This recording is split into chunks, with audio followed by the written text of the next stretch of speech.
This is the final video to fix the Hotpoint washing machine F15 error for good. Do you see this exact code on your screen while your dryer stays cold and stops heating? This problem happens because the internal sensors or electrical parts inside your machine get stuck or stop talking to each other correctly. Most solutions you find on YouTube or social media are way too confusing, long, or just hard to follow for regular people. I have 4 proven methods to fix this problem right now, and I guarantee that at least one of them will work for you, even if your machine seems totally broken. You should pause this video now to try these methods one by one, or take screenshots of what you see.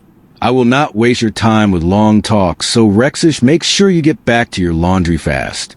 Do not skip any part of this guide, because every single step matters for a perfect fix. Follow the method steps one by one exactly as they show on the screen right now.